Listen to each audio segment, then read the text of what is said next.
ভীষণ ব্যস্ত দেখতে পাচ্ছি। আরে আয় আয়, তুই তো সেদিন বুদ্ধি দিয়েই খালাস, আর আমি এখন নাকানি চোবানি খাচ্ছি। কিভাবে যে কি করব কিছুই বুঝে উঠতে পারছি না। আবার কোন বুদ্ধি? এই শান্ত হয়ে বল তো আগে একটু, তোর কি হয়েছে? তুই যে বললি সেদিন পার্ট টাইম জব করেও স্কুল বা কলেজ করা যায়, আমি তো এখন ঠিক করেই উঠতে পারছি না কোনটা আগে করব। এই ভাবতে ভাবতেই দিন শেষ, আর না হচ্ছে কাজ না পড়াশোনা। ও এই ব্যাপার। এ আর এমন কি, তুই প্রথম প্রথম শুরু করছিস বলে ঘেঁটে যাচ্ছিস। কোনো কাজ শুরু করার আগে আমরা ফার্স্ট কি করি বলতো? প্ল্যানিং। আজ আমরা সেই ব্যাপারেই তাহলে আলোচনা করি যে কিভাবে আমরা কাজ আর পড়াশোনা এই দুটোকেই একসাথে ব্যালেন্স করব। খুব ভালো হয় তাহলে রে, আমার মতো আশা করি অনেকেই শুনতে চাইছে সেটা। প্লিজ একটু হেল্প কর। অনেকদিন আগে একবার তোকে ফ্রিল্যান্সিং এর ব্যাপারে বলেছিলাম, মনে আছে? সেই ভিডিওটাই কিন্তু আমি অলরেডি বলে দিয়েছি যে ফ্রিল্যান্সার হিসেবে কোন কোন কাজ করা যেতে পারে। তবুও যেসব দর্শক বন্ধু এই ভিডিওটা এখনো দেখেননি তাদের জন্য আমি ডেসক্রিপশনে ভিডিওটার লিংক দিয়ে দিলাম। আপনারা যদি ভিডিওটা দেখেন তাহলে আজকের আলোচনাটা বুঝতে আপনাদের অনেকটা সুবিধা হবে। হ্যাঁ, আরে আমিও তো সেই আলোচনা থেকেই ইন্সপায়ার্ড হলাম, কিন্তু কিচ্ছু নেই, শুধু একটু ডিসিপ্লিনড হতে হবে, একটু সিস্টেম্যাটিক হতে হবে, বাস। ঠিক বলেছিস। আচ্ছা, টিউশন পড়ালে কিভাবে নিজের পড়াগুলো করব? দেখ, যে স্কুল বা কলেজে পড়ে তার পক্ষে বাড়িতে গিয়ে পড়ানোটা একটু অসুবিধের, তাই তো? তাতে কি হচ্ছে, কুছ পরোয়া নেই বন্ধু, অনলাইনে পড়ানো শুরু কর। আর এর জন্য দরকার একটা কম্পিউটার বা ল্যাপটপ আর ভালো ইন্টারনেট কানেকশন, বাস। সেটা তো আমি জানি, কিন্তু কখন পড়বো বলতো? এই প্রশ্নটা কখন করবি সেই জন্যই তো অপেক্ষা করছিলাম। সব থেকে প্রথমে একটা ক্যালেন্ডার বানাতে হবে। এখন ডিজিটাল দুনিয়ায় সবকিছুই খুব স্মার্ট হয়ে গেছে। তুই ভিজুয়াল শিডিউল বানাতে পারিস কোনো অ্যাপের মাধ্যমে। এই অ্যাপের সুবিধা হলো তুই ভুলে গেলেও এরা কিন্তু ভুলবে না যে তোর সেই সময় কি করার কথা। নিজের থেকে বানানোর ঝঞ্ঝাট কম, শুধু কখন তোর কি কাজ কিংবা স্কুল বা পড়াশোনা সেটা নিয়ে আপডেট করে দিলেই হবে। কি কি অ্যাপ আছে রে এরকম? এইরকম কিছু অ্যাপ হলো ক্যালেন্ডারি, সেটমোর, অফিস 365, গুগল ক্যালেন্ডার। এছাড়াও স্মার্টফোনে নিজস্ব কিছু অ্যাপসও থাকে। আচ্ছা, যাদের কাজ নিচ্ছি তাদের কি জানাবো যে আমি এখনো পড়ি? হ্যাঁ, জানিয়ে রাখতে পারিস যে কোন সময় তুই কোন কাজটা ডেলিভার করতে পারবি, এতে দুপক্ষেরই সুবিধা হবে। সে না হয় জানিয়ে দিলাম, কিন্তু তুই যে বললি ডিসিপ্লিনের কথা, এক্সট্রা কি আর করব?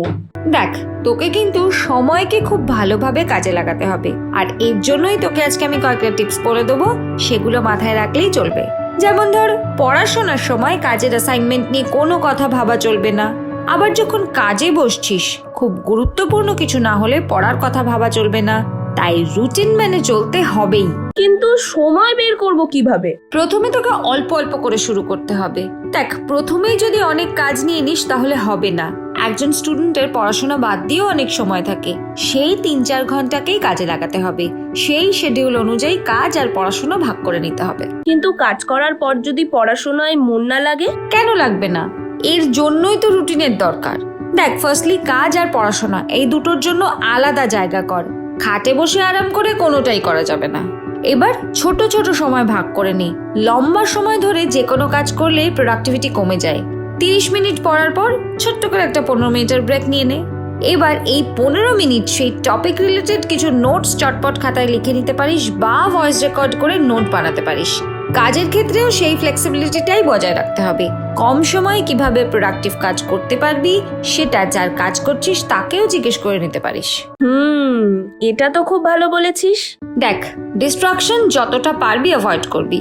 অর্থাৎ ফাঁকা সময়ে গেম না খেলে, টিভি না দেখে কিভাবে সেই সময়টাকে কাজে লাগাতে পারা যায় সেটার দিকে ফোকাস করতে হবে। মোবাইল রাতে চার্জ করে রাখতে হবে, সকাল সকাল উঠে পড়তে হবে এবং শিডিউল অনুযায়ী রুটিন মেনে চলতে হবে। আচ্ছা, কিন্তু সব পার্ট টাইম কাজ তো সমানভাবে হয় না, সেক্ষেত্রে কিভাবে টাইম বের করব? এটা কোন কাজ বেছে নিচ্ছিস সেটার উপর ডিপেন্ড করছে। টিউশনের জন্য কিভাবে সময় বের করবি সেটা তো বলেই দিলাম। এবার ধর তুই কন্টেন্ট রাইটিং শুরু করলি, সেক্ষেত্রে দিনে বা সপ্তাহে বা মাসে কটা করে কন্টেন্ট তোকে জমা করতে হবে সেটা কর্তৃপক্ষের কাছ থেকে ভালো করে জেনে নে। এবার সেই অনুযায়ী নিজের শিডিউল ঠিক কর। প্রথমে কম অ্যাসাইনমেন্ট দিয়ে কাজ শুরু কর। পার্ট টাইম কন্টেন্ট রাইটিং করতে কোন ওয়েবসাইটগুলো ইম্পর্টেন্ট সেটা মনে আছে তো? আমাদের ডেসক্রিপশনে দেওয়া ভিডিও লিঙ্কে পুরো তথ্য দেওয়া আছে। বন্ধুরা, আপনারা সেই ভিডিওটা কিন্তু অবশ্যই দেখবেন। আচ্ছা, গ্রাফিক ডিজাইনাররা কিভাবে সময় বের করবে? কি ডিজাইন বানাতে হবে সেটা আগে জেনে নিতে হবে এবং সেইভাবেই সময় ভাগ করে নিতে হবে। এবং মাথায় রাখতে হবে যে একটা কাজের জন্য 3-4 ঘন্টার বেশি কিছুতেই দেওয়া যাবে না। ব্রেনকে অনেকটা স্টপওয়াচের মতো ব্যবহার করতে হবে। কিন্তু একজন ফটোগ্রাফার তো এভাবে কাজ করতে পারবে না। দেখ, একজন ফটোগ্রাফারের কাজের পদ্ধতি একটু আলাদা। নিজের ইচ্ছে মতো ছবি তুললে সেটা ফ্রি সময় করা যেতে পারে। সাধারণত শনি ও রবিবার যেদিন স্কুল বন্ধ থাকে সারা দিনটা তখন ইউটিলাইজ করা যেতে পারে। আর অন্য কারোর প্রজেক্ট নিলে তাহলে স্কুলের কয়েকটা ঘন্টা কম্প্রোমাইজ করতে হবে। সেক্ষেত্রে স্কুল কর্তৃপক্ষের সাথে কথা বলা যেতে পারে। যদি পরে স্টাডি ম্যাটেরিয়াল বা নোটস তোকে দেওয়া হয়, কথা বলে নিতে পারিস অন্যান্য বন্ধুদের সাথেও, যাতে তারা তোকে কোঅপারেট করে। এই টিপসগুলো কিন্তু অন্যান্য কাজের ক্ষেত্রেও লাগতে পারে। আচ্ছা, আমি কি আরো যারা এরকম পার্ট টাইম করে তাদের সাথে যোগাযোগ রাখতে পারি? অবশ্যই পারিস। এবার আসি কমিউনিকেশনের দিকে। নেটওয়ার্কিং একটা গুরুত্বপূর্ণ বিষয়। এতে যোগাযোগ বাড়বে এবং এর ফলে কাজ সম্পর্কিত সুবিধা অসুবিধাগুলো আলোচনা করতে পারবি। নিজের কাজ ও দক্ষতাও এতে বাড়ে, ফলে ভবিষ্যতেও অন্য চাকরি পাওয়ার ক্ষেত্রেও সুবিধা থাকে। আর শুধু তাই নয়, এতে কমিউনিকেশন স্কিলসও বাড়ে। কিন্তু তাহলে কি নিজের জন্য কোনো সময়ই নেই? কে বলেছে তোকে? এটা ভীষণ ভুল ধারণা।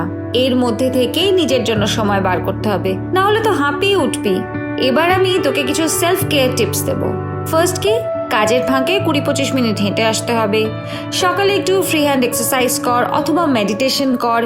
এবং সব থেকে বড় কথা হলো খাওয়া আর ঘুম কিন্তু ঠিক রাখতে হবে, যাতে স্কুল এবং কাজ করার সময় যথেষ্ট এনার্জি পাস। ভালোভাবে ঘুমোলে আরো বেশি প্রোডাক্টিভ হওয়া যায়, জানিস তো। এখন আমার খুব সহজ মনে হচ্ছে ব্যাপারটা। দেখ পারো, যতক্ষণ না আমরা কিছু শুরু করছি না ততক্ষণ সব কাজই খুব কঠিন লাগে।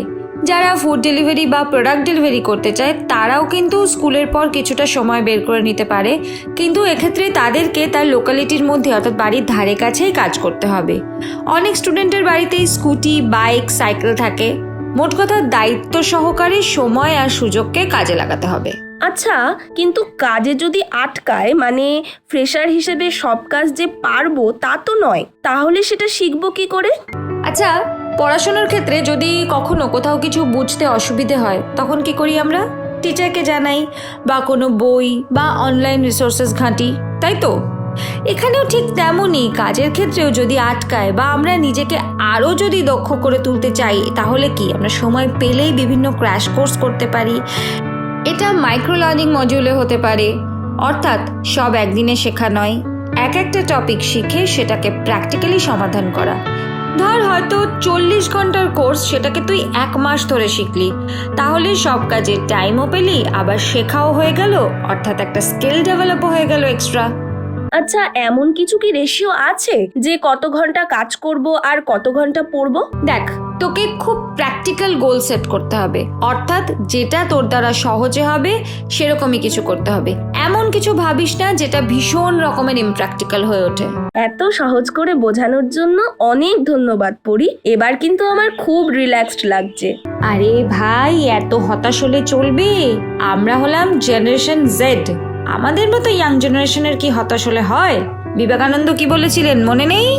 ওঠো, জাগো এবং লক্ষ্যে না পৌঁছানো পর্যন্ত থেমো না। আমি তো থামবো না।